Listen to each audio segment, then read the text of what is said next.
Welcome everyone to JSI's webinar series on the growing and diverse field of capacity development.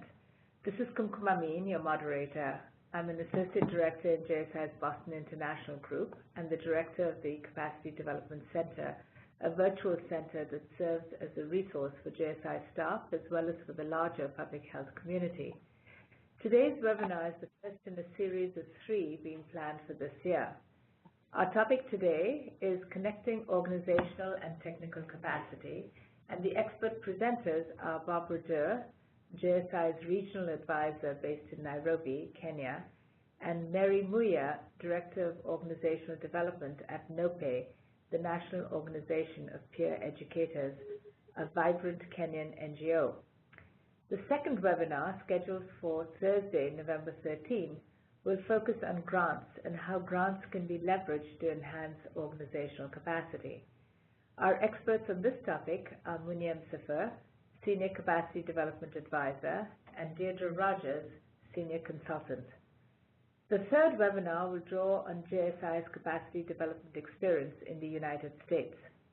To be held on Thursday, December 12, Jeremy Holman and Katie Saul will discuss the evolution in the modalities of supporting capacity development of individuals and organizations and the role technology has played in this process. Today, Barbara will share with you JSI's approach to working with local organizations and why building a strong organizational foundation is critical to long-term programmatic success and sustainability. Mary will provide insights into how NOPE, one of 26 NGOs and FBOs that JSI supported under the PEPFAR-funded New Partners Initiative, rose to the challenges and demands of examining its governance structure and management systems, while simultaneously addressing gaps in its technical capacities. NOPE's achievements are a testament to its leadership and the bond and trusting partnership it forged with JSI. We very much want to hear from you. Barbara and Mary will take your questions and comments at the end of the presentation. The meeting will be muted, but you may submit your questions to the host through the chat function. Please know that this presentation is being recorded and will be emailed to all meeting participants. Welcome again to all of you. I now turn it over to Barbara. Thank you, Kumkum, and thank you everyone for joining us this afternoon or this morning or this evening, depending on where you're joining us from. We're very excited about this webinar series on capacity development at JSI.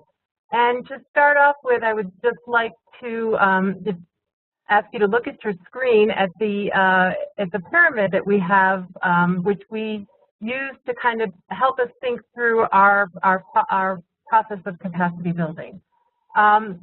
This came basically from a discussion I had back in 2006 with a gentleman out in Busheni district in western Uganda. And he was a community health worker who was trying to get voluntary counseling and testing out to very hard-to-reach areas. And he was very frustrated because he was unable to get his fellow health workers to go out and spend time away from Busheni. They were worried about not having a nice place to sleep or food that they wanted to eat or being away from their family. And we started strategizing about how to think about motivating people to deliver services in hard-to-reach areas. And we talked about Maslow's hierarchy of needs at the time. And we talked about how really for folks to be motivated, there's a basic level of need that needs to be addressed and supplied, and that would be safety and food, et cetera. And then we went up the pyramid to self-actualization, where people actually contribute and reach their full potential as individuals in their communities or in the broader society in which they live. And we started thinking about that later in terms of organizations and about how to get organizations to grow and to reach Maslow's term of self-actualization, which we have termed as influence. So what we start with at the bottom when we think through this is leadership.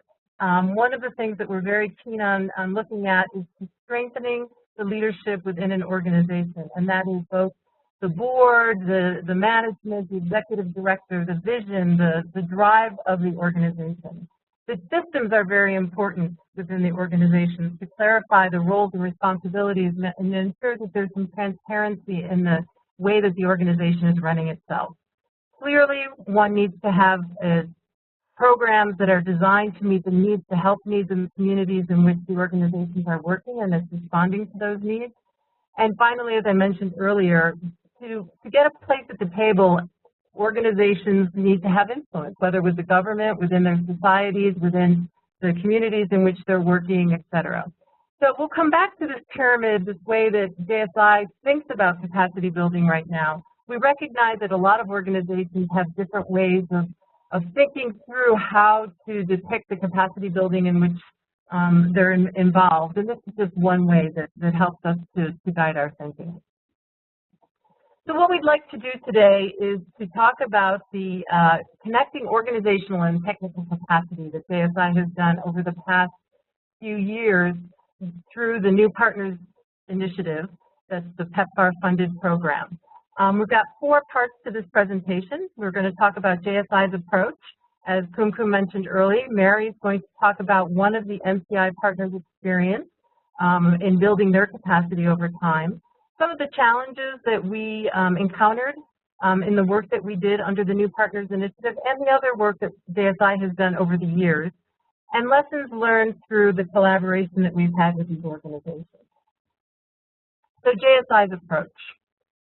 The core tenets or the core values of JSI's capacity building model is that organizations, we're looking more at them transforming themselves, not just to change a system or a process for a certain project. But if they really think about transforming the way that they think about the challenges that they're going to have, they'll be better placed in the future to address them. That people are what make up organizations, and people who own the problem or the solutions and understand their networks and environments within those organizations are key to having an organization that is going to be relevant and sustain itself over time.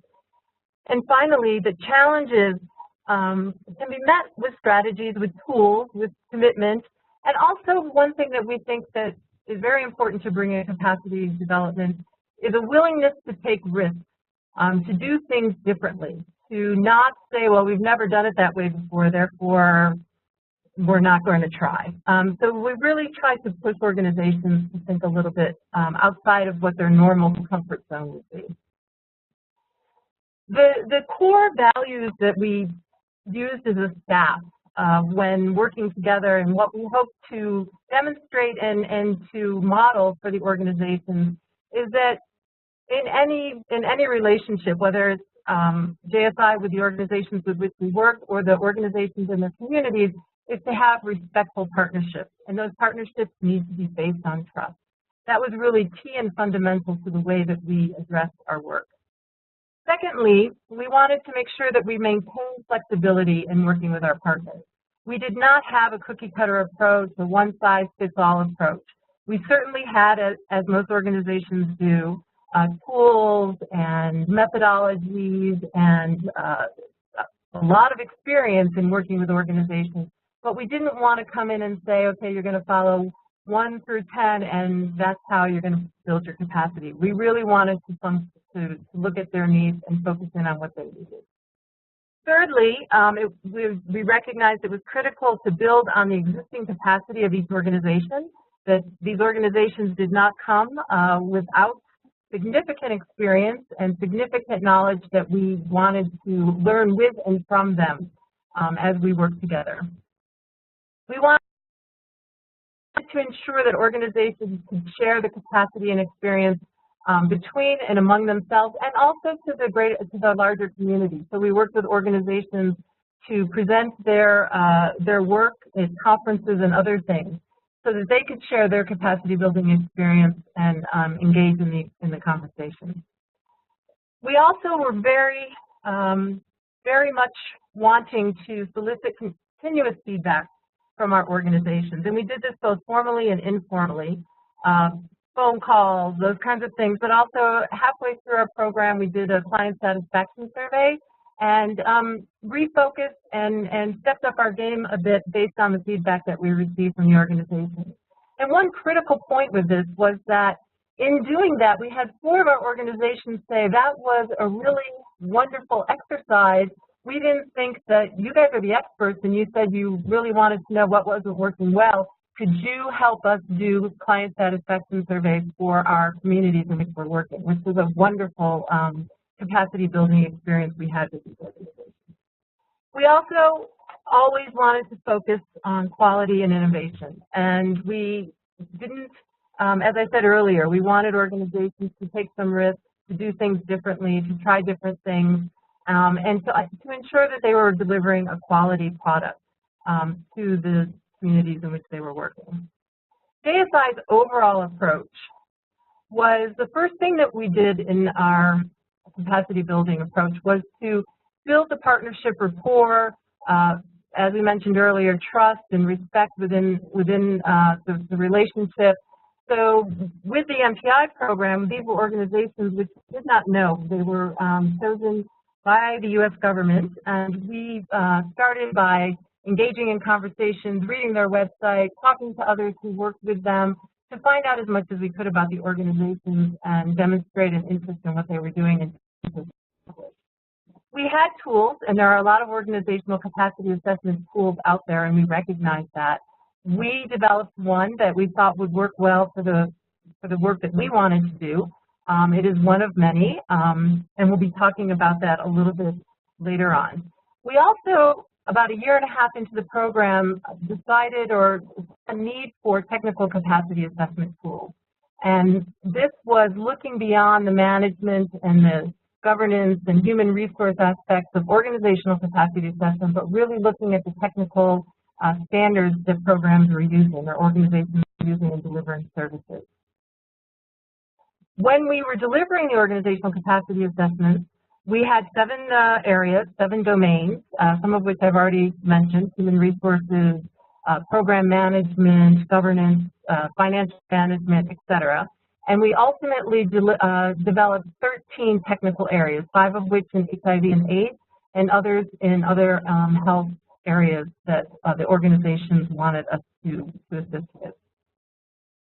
Once the organizational capacity assessment OPAs were completed, we worked together to develop action plans, and the organizations own those plans. They decided what was priorities, what were the priorities, who was going to take the lead on it, what kind of technical assistance they would like from JSI, and we customized the technical assistance that we gave to organizations.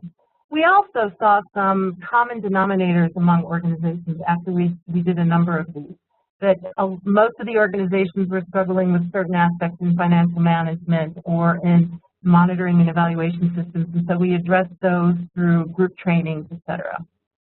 And finally, as mentioned earlier, we had a lot of feedback periods through ongoing and periodic reviews.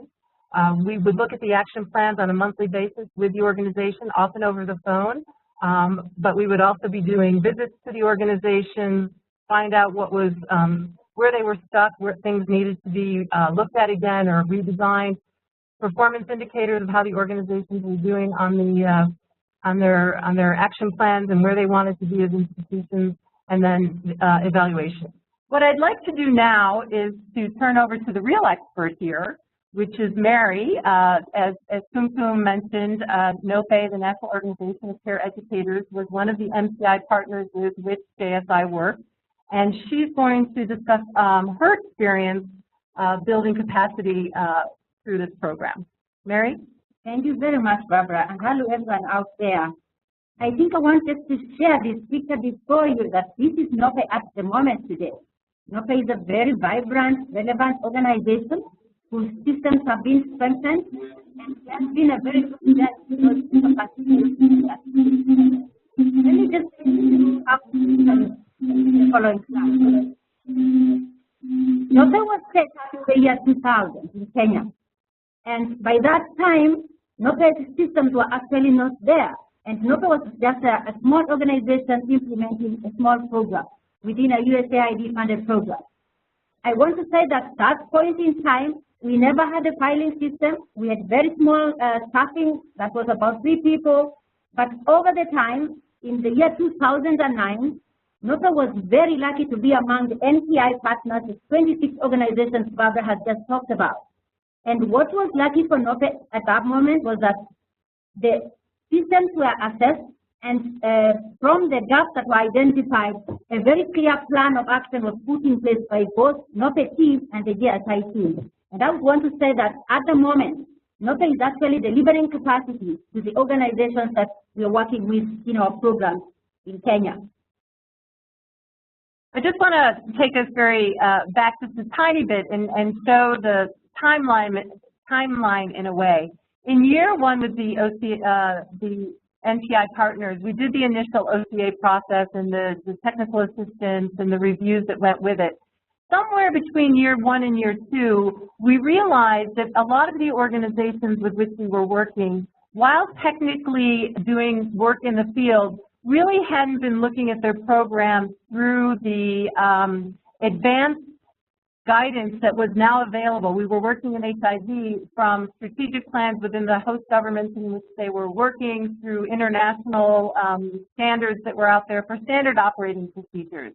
And we recognized that while getting good management systems in place was absolutely essential, having a technical program that was able to meet the standard within the nation and internationally, and then be able to articulate that in such a way to remain sustainable was key. And so we developed technical capacity assessments. In year three, there was a closeout capacity assessment which took into consideration both technical and organizational.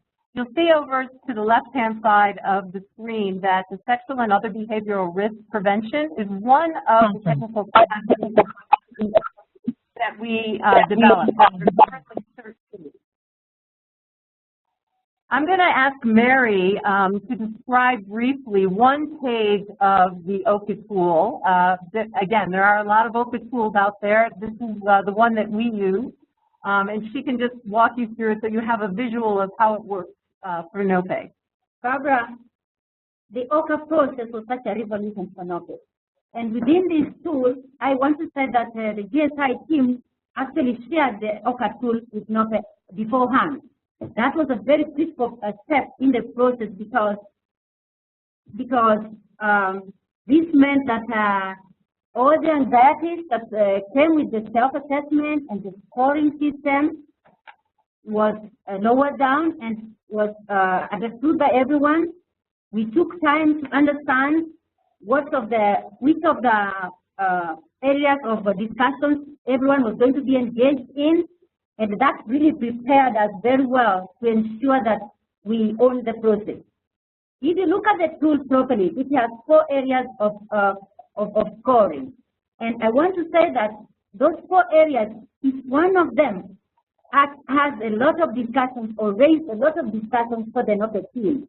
We were able to agree whether we are on 3 or whether we are on 2, and what was the reason or the rationale on what everyone thought the score would be. That does not just normally happen if it was a checklist that was saying yes or no. For us, I think the discussion was a learning moment, and we were able to say, this is the gap, this is how we are going to go forward with it. And then, of course, finally, in this OCA tool process, we had very clear gaps, identified needs, and more important, the actions and what we're going to do to better our system. Thank you, Mary. And I think that that's one of the really important points here, is that the way that the tool is set up was really to ensure that there was a fair amount of discussion and shared understanding of where the organization was in certain aspects. Sometimes there was some frustration by the organizations because they wanted to be a clean 2 or a clean 3, and they say, well, we're kind of a 2.2, and we say, no, you got to choose. But it did really get to the heart of the issues that they needed to address. One thing that I would just point out very briefly on the left-hand side of the screen, you'll see that there are 3 subsections listed: operation policies, travel policies, and procedures, and procurement. What we did do, because this was a U.S. government-funded program, those areas where we knew that rules and regulations were going to be critical for continued funding, we put stars there so that the organizations would know if you don't have travel policies and procedures that meet a standard, that's going to be problematic in the long term. So that might have been one way of help prioritizing when they went into their action planning. I'm going to turn this back over to Mary because she's going to describe the picture that you see here and what's happening. On this picture, Barbara and audience, this is NOPE conducting a self-assessment exercise at the end of the NTI program. This was the closeout OCA. I want to say that this was a historical moment for NOPE because unlike the first two OCAs, this third one and the final one, NOPE was able to facilitate the process on its own because of course, the nurturing that JSI had done to the NOPE team. The confidence that comes with such an opportunity to be strengthened is that we now are doing it for ourselves and doing it on our systems and looking at the future even beyond the programs that we are already participating in. So really this is a very historical moment for NOPE and quite sentimental for me now as I share this with you. Thanks, Mary. And I just want to say that for the vast majority of the organizations with which we worked in this final OCA-TOCA review, most of them, they could have said, okay, well, this is over. We don't need to do this anymore. We don't need to identify any additional actions that we want to take. But they did. And they wanted to say, no, this is an iterative process. Capacity building and transformation of this organization needs to continue. And so they developed for themselves additional actions and responsibilities that they were going to take on in the coming year. Mary, I'll have you describe this slide for the audience, please. So again, another slide that talks about transformation and sustainability for NOPE. Historically, you can see at the bottom of the graph, this is when NOPE is at inception, without proper systems, the setting up its work, and in the middle, this is now the experience that you've just described and how NOPE were able to uptake it and were able to come out very strong because the structured capacity development by JSI really looks into NOPE's systems and has strengthened each and every aspect of our organization. I want to talk about governance. I want to see strategic planning process in NOPE that is much better than it was when we were a sub-grant. And even at that point in time, NOPE worked with sub-partners, but now the capacity has been strengthened in such a way that the final part of the graph is NOPE is actually doing granting process with more organizations than we did in the past. And this is as a result of structured capacity building that has really seen our programs grow. Hence, we are more sustainable than we could have been if we missed this opportunity in the NTI program. So now you're able to do sub-grantors to smaller organizations using this model or using part of this model. Using this model, not just because it's a JSI model, but because we own it and we believe in it, it works for us. And we are sure it's going to work for our affiliates. And we have evidence in that already. Great. What I'd like to bring your attention to, if you remember a few slides before, there was a front page of one of the technical assessments. And this one is for sexual and other behavior risk prevention, an area that NOPE was working in as the National Organization for Peer Educators. What we wanted to demonstrate by this was that we were very keen to use the same kind of visual for the organization so that they became comfortable with not having a new kind of tool to have to work at, but there were still 1, 2, 3, 4 levels of competence, that there were discussion questions, that they could really look through how they were doing their programming in various areas. Was there anything that you wanted to add to this, Mary, about the? Certainly, Barbara. The technical capacity assessment process was actually a very value addition process to the OCA. Here we were looking at the strategy NOPE was using to implement the NTI program, and it gave us an opportunity to reflect on our strategy. Were we providing a comprehensive package of services? How are we handling our beneficiaries and our target population out there? With this, we were able to see gaps and we were able to put in place a response plan that gave us a good opportunity to respond better to our program. And I want to share that in the next slide, we actually looked into what was very key in Kenya then in the second year of the program. The epidemic in Kenya had taken a different phase in that we needed to focus on key populations, and NOPE didn't have that capacity. So through the TCA capacity process, NOPE was able now to build its muscles and now are responding to key populations in Kenya. NOPE is an authority to work with MSMs in Kenya and key populations, and they are accessing comprehensive services. I want to say that that is not an easy population to work with. So if an organization doesn't have proper capacity, technical capacity, they may make mistakes, and NOPE has provided leadership in Kenya on that at the national level. This is just a picture of the curriculum that we've NOPE spearheaded in the NPI program under the leadership of JSI, and now it is acknowledged in Kenya, and it is being used to access services for key populations in Kenya. Now, you can see in the next slide that NOPE's agenda on the key populations has actually become recognized, because there was a paradigm shift from general population to key populations as a result of the TCA process. The other key outcome for that process is that we had tailor-made focused performance improvement processes for NOPE and partners. And that, again, improved our delivery of services.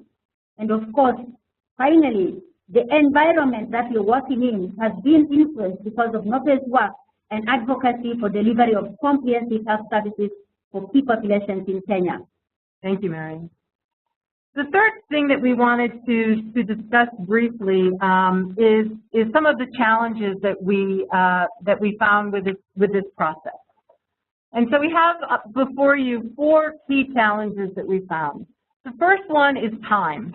The first OCA took about 2.5 to 3 days, and that was because we were really wanting to have those discussions. If you remember back to the visual of the page, we could spend half an hour talking about one element of the organization, and what we found was that not everyone agreed or knew what was happening in certain areas of how the organization was being managed on a day-to-day basis. And that was time-consuming. It was extremely valuable, but it was time-consuming. It also required that the vast majority of the staff, program staff, board members, management, all took part in that first OCA. Secondly, we noticed that organizational culture played out in the first year. There's still, while we did our best to build trust and to build partnerships, that does take time, and it can take a lot of time. And we found in some instances there were some organizations that would say, oh, no, we're a 4, we're definitely a 4, we don't need any help on any of this, because they really didn't know or believe what that meant. Or they would underscore themselves and say we have absolutely no capacity here whatsoever, which often wasn't true either. What we found is in year 2 that usually most of the organizations were much more on target and realistic about where they were. We found that a lot of organizations in year 1 were too, but organizational culture and the leadership within those organizations was key to that. Thirdly, we realized that we really had to up our game on facilitation, and skilled facilitation was critical. We were not there as outside evaluators. We were there as skilled facilitators to ask questions, to probe, to drill down on certain aspects, and for the participants to come to conclusions and to come to some of the responses that they wanted to have. Also, that follow-up was key, and that we needed to keep our word and have integrity about what we promised that we would do. And finally, resources, and this is often one that comes up. This is a time-intensive process. It was time-intensive certainly the first time around because it was development and refinement of tools. But it does take time. It does take some resources and money. People being away from their quote-unquote day job for 2.5 days is a resource that is a valuable resource. The last thing that we wanted to talk about is some of the lessons that we've learned through collaboration. And I'm going to turn this over to Mary to talk about some of the lessons that she thinks NOPE and other organizations learned. Mary? Sure. Organizational transformation is a reality for NOPE, like I shared in the previous slide. Because of strengthened capacity, our sustainability is very much held. But really, what is transformation? Transformation is not just change. It's a process. It happens over time. There's a lot of hard work that goes in. Trust and willingness by the organization and also the technical capacity partner is important. Leadership, like you've just described, is very key, and we want to see modeling on good leadership and good governance so that the transformation that is already started will be sustained over time and will translate to new opportunities. In this case, then the environment in that organization will be much better. The third factor that we learned and I want to talk about in transformation is strategies and tools. Without the proper strategies, for example, in an organization, there will be no focus. If NOPE didn't have a proper strategic plan, a proper resource mobilization strategy with relevant tools, perhaps I would not be here to share this very great experience that I'm sharing with you and the audience background. And of course, this should be a people's process, should be owned by the people like NOPE has owned, and that we want to model this to our affiliates so that the same is served throughout our partnership and our network, because we believe that the more transformed we become, the more sustainable our work out there with the beneficiaries will continue to bring value. Thanks, Mary. And this brings us back to our original pyramid. And again, there's a lot of ways to think about capacity building, and this is just one construct. But what I liked about it is that sometimes when we think about capacity building, we forget that what we're talking about really are people. And I thought that the Maslow's idea of basic needs up to self-actualization and having good leadership up to being able to really have influence made some sense to us. And we think that if the leadership is there and if there is transparency there, systems, programs, and enabling environment and advocacy are going to be inevitable at the end of the day. It is an iterative process. It's not you make one level and you just go to the next. You have to go back and forth sometimes. But this way, we think that there is a way that organizations get to the point where they are the ones who will be influencing the kinds of health services that are available in their communities.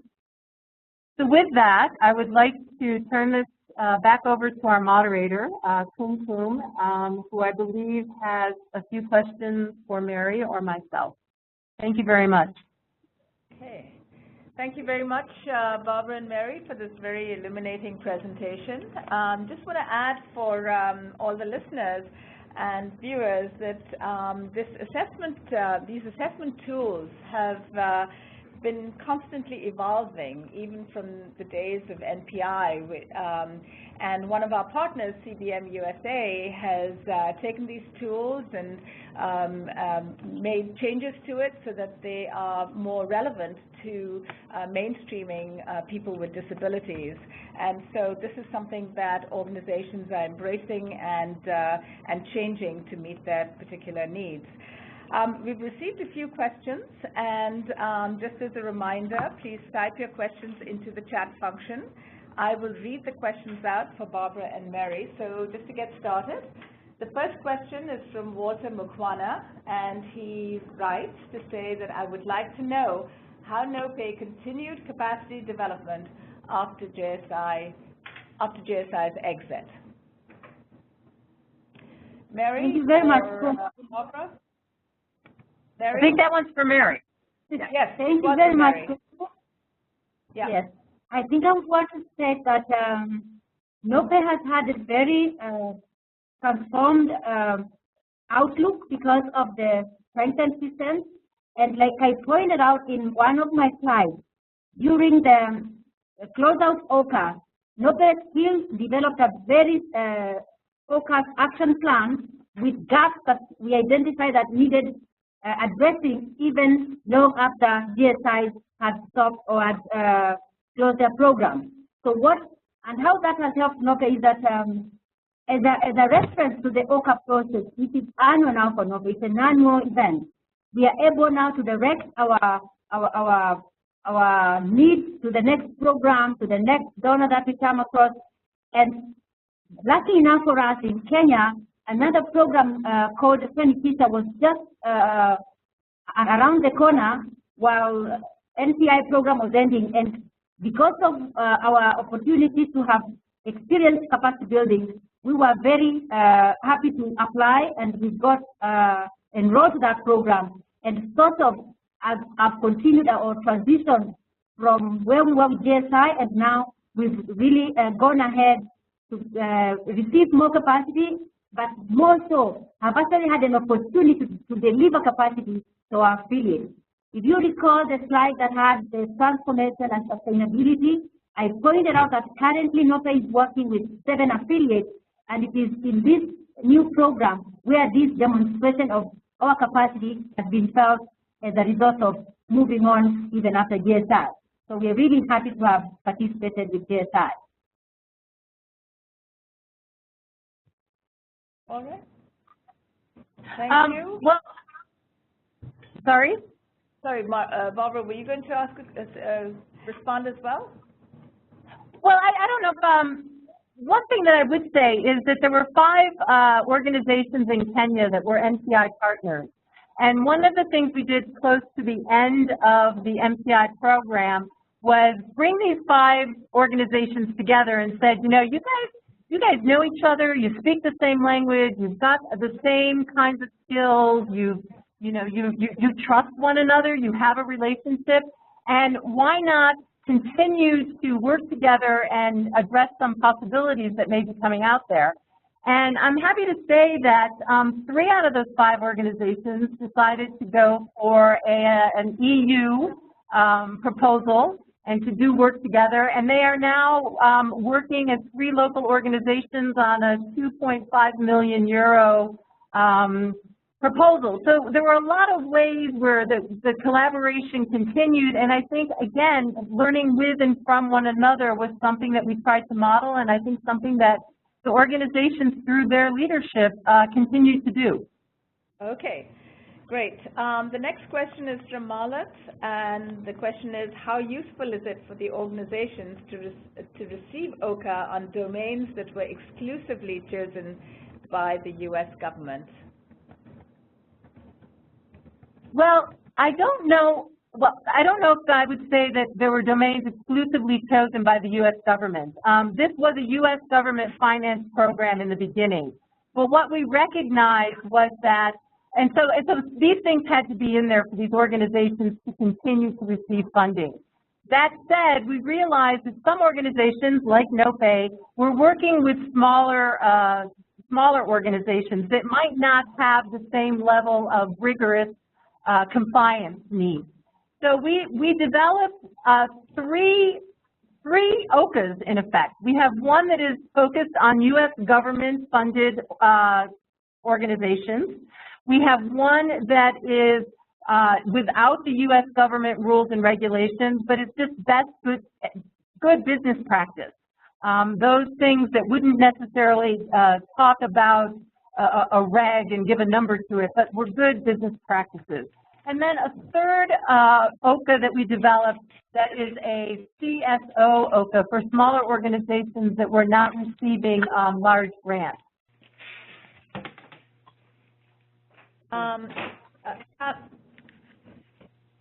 Next question from Pamela. If you were to do it all over again, what would you do differently? Mary, would you like to take that? Yes, I'll take that, Kumkum, very well. There are certain, definitely good things that we learned, and I have shared a bit of that already. It's important to be open and share the process with the potential partner beforehand, because that's where you allay anxiety. So if that step is skipped, there will be a lot of the organization will not be able to feel trust. So creating trust is so important, and that again, capacity building should not be part of what is about the grant. It should be a process that stands on its own, because if you only attach it to the grant in question, mainstreaming capacity building aspects to all the other areas of the organization may be skipped. So it is important to have capacity building as an area of focus and then mainstreaming for all the other programs in that organization, not just tying it down to one grant.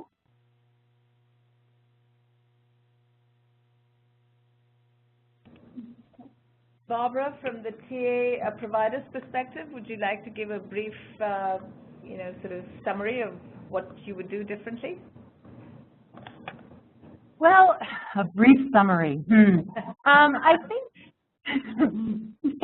we've had the privilege of really having a lot of time to think about it. I think that one of the things that I would do differently is we looked very much as we could in the beginning, holistically at the organization.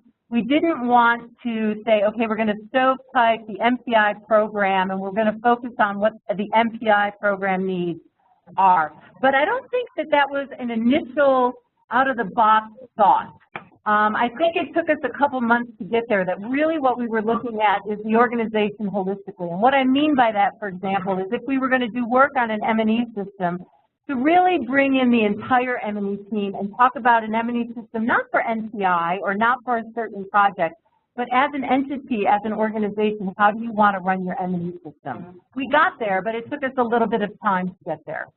I think one thing that I would keep is that we had a really good partnership with the U.S. government, AORs, and COTRs on the project.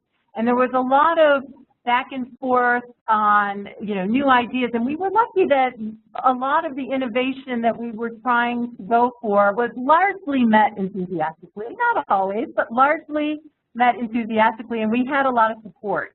I think that the other thing that we did that was good, but maybe not as much as we could have from the beginning, is to really include the donors or potential donors to kind of participate and see what these organizations were able to accomplish.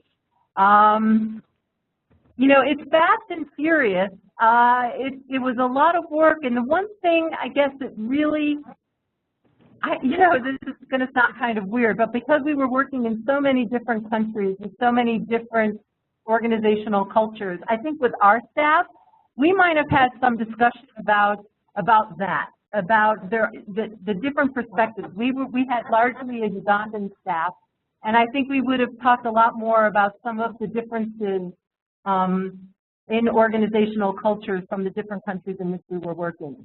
But I probably will come up with a whole list of them tonight at 3 a.m. so I can write them down for you. Okay, thank you very much. We've received several questions, so we'll try to keep this on track. And those that we don't get to, we will send our responses in to everyone. So the next question from Pauline. Can you share examples of how you've addressed some of the challenges described to maximize the benefits of the process? Can you repeat that? Can you share examples?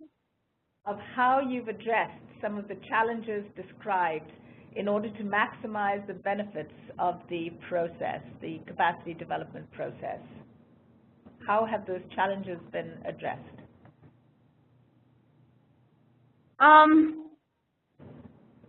Well, I could take one on that. I think the challenge of time, the challenge of intensity, it was addressed through the demand-driven approach. GSI was very flexible, and it was upon the organization as NOPE, for example, to look at the number of priorities that were identified, but still reprioritize and rank which of this would be the first action. Because for one process, we could have like three steps or 3 things to do, but NOPE would decide in which order or which would go first. So demand-driven approach is very key. I think GSI is also had a very good approach not to have a one-size-fits-all. There was a lot of customization and making it become quite relevant to each organization. I remember one opportunity where NOPE wanted to develop a resource mobilization strategy, and JSI had to structure a workshop or a plan that was very specific to NOPE. So really that is how some of the challenges that were described by Barbara, as NOPE, I remember we were able to overcome them through very good negotiations and discussions with the TSE. So it's really very mutual. A couple things that I would add, for example, on the, sorry. Move to another question? I was just going to move it along, yes. The next question is for you, Barbara, from Sergio Lins. After building some technical capacity, one of the biggest challenges is related to HR turnover. What is your approach to that? How do we deal with turnover in staffing? Well, you know, this is a question that I don't think I've ever been to a conference or had a discussion where this question doesn't come up, and I don't know if anybody's got the silver bullet to it. So how do you deal when you've built the capacity of staff that they don't move on? Some of that's just going to happen, and it's the way of the world, and I've got a certain comfort level with that. But I do think that in an organization where there is a clear vision, where staff are able to see that they can continue to grow and learn and have the potential to make a difference in what drives them and the passion in their work, that they tend to be more likely to stay. There's always going to be situations in which somebody's going to come along and be able to offer, you know, a better salary or better benefits, and that's going to happen. I don't know if there really is a silver bullet that's going to answer that question. I know that there are a lot of organizational staff who could go and make more money somewhere else and choose to stay where they are because of the passion that they have for the organization, because they admire the leadership, and because they believe in what they're doing. And that comes down to leadership. Yes, and one of the things I know that we've been discussing under NPI with our partners is how important it is to look at the retention component as well. And so what is the culture, but also at the end, if individuals leave, we are making a contribution to the larger pool of you know, professionals. So, and you know, hopefully they will come back and work with us at a later stage. Okay, the next question is for Mary from Shure Karmani Peterson. Who provides capacity development support now for NOPE? Thank you. Like I say, NOPE's current status is that we are very much self-aware about the needs and the gaps for NOPE, and we are able to source from different entities on the particular capacity that we are looking out for.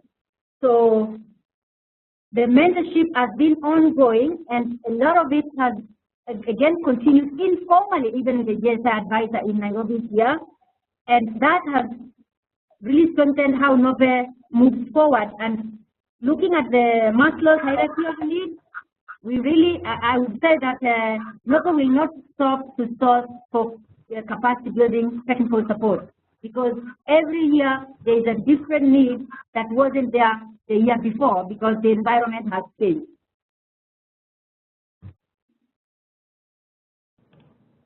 All right, the next question from Bill Lester for Barbara. How has technology improved the way capacity development is delivered to organizations? Is good computer/internet literacy a necessary skill in the new NGO environment? Well, you know, certainly it's helpful. I think that just what we're doing today, this is something that wouldn't have been able to happen 10 years ago, where we're able to bring together a host of people to talk about their experience or ask questions on capacity building. We know that there are a lot of webinars out there that organizations can take advantage of. I do think that there is a lot of cross-fertilization that goes on once you build a network. I know within the MPI partner network that certainly they share information across internet, they share information, they have wonderful websites and other things So yeah, I think there's a huge potential to broaden out web learning, and technology is very helpful with that, as is some of the phone technology. Not my area of high expertise, but I do know that there's a lot that's going on where you can learn a lot if you have those skills and you have that technology. Okay, and maybe we can get back with a more detailed response when we're done with this as a follow-up. And our third webinar is going to be discussing the issues around technology. Although it's focused on the U.S. experience, a lot of it is going to be applicable for NGOs located overseas as well. All right, the next question for either Barbara or Mary from Aaron Bushbaum of the Spring Project. He asks, I would love to hear a little more about working within the organizational culture during the OCA process. There are often some strong personalities within any group, and I'm curious how you were able to effectively connect different perspectives and personalities through facilitation. Barbara, Mary, would you like to take that?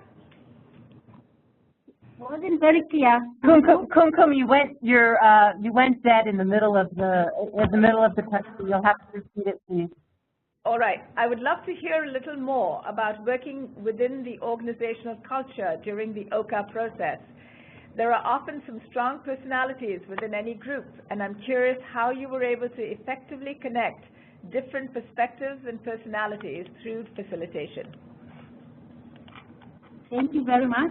This I think is about organizational culture.